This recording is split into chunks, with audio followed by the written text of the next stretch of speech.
ہمیشہ یاد رکھیے کہ اگر آپ دنیا میں کامیاب ہونا چاہتے ہیں تو پہلے ناکامی کا استقبال کرنے کا حوصلہ پیدا کریں۔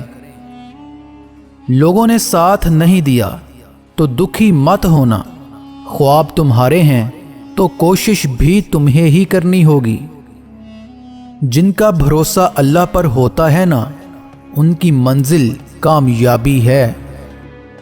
پیارے دوستو، ہمیشہ اس اللہ کا شکر ادا کرتے رہو جو برداشت سے زیادہ دکھ نہیں دیتا لیکن اوقات سے زیادہ سکھ ضرور دیتا ہے۔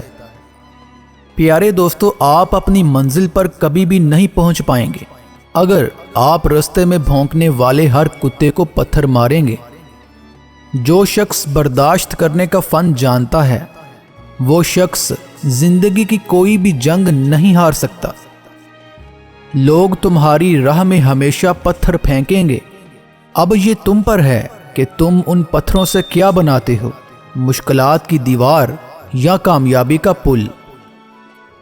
اگر تم ہارنے سے نہیں ڈرتے تو تمہیں کوئی ہرا نہیں سکتا۔ ان لوگوں کے لیے کامیاب بنو جو تمہیں ناکام دیکھنا چاہتے ہیں۔ رابعہ بصری نے کسی سے پوچھا کہ کیا گنہگار کی توبہ قبول ہو جاتی ہے؟ فرمایا، انسان اس وقت تک توبہ کر ہی نہیں سکتا کہ جب تک اللہ توفیق نہ دے، اور جب توفیق مل جائے پھر قبولیت میں کوئی شک نہیں رہتا۔ ہمیشہ یاد رکھیے کہ بات تمیز کے ساتھ اور اعتراض دلیل کے ساتھ کیا کرو، کیونکہ زبان تو حیوانوں میں بھی ہوتی ہے لیکن وہ علم اور سلیقے سے محروم ہوتے ہیں۔ کچھ لوگ جب روتے ہیں نا تو اس لیے نہیں روتے کہ وہ کمزور ہوتے ہیں، بلکہ اس لیے روتے ہیں کہ وہ مضبوط رہتے رہتے تھک جاتے ہیں۔ لوگوں کو اسی طرح معاف کرو کہ جیسے تم خدا سے امید رکھتے ہو کہ وہ تمہیں معاف کرے گا، اور ہمیشہ یاد رکھیے کہ درخت جتنا اونچا ہوگا اس کا سایہ اتنا ہی چھوٹا ہوگا، اس لیے اونچا بننے کی بجائے بڑا بننے کی کوشش کریں۔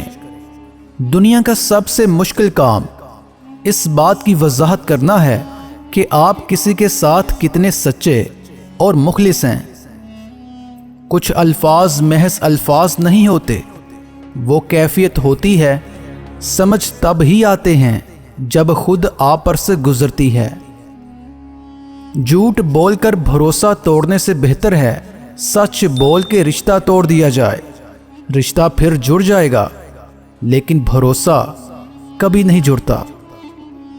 اگر کوئی چیز تقدیر میں نہیں بھی لکھی تو پھر بھی دعا ضرور کرنی چاہیے، کیونکہ تقدیر کے سامنے ہم بے بس ہیں، لیکن تقدیر لکھنے والا تو بے بس ہرگز نہیں ہے۔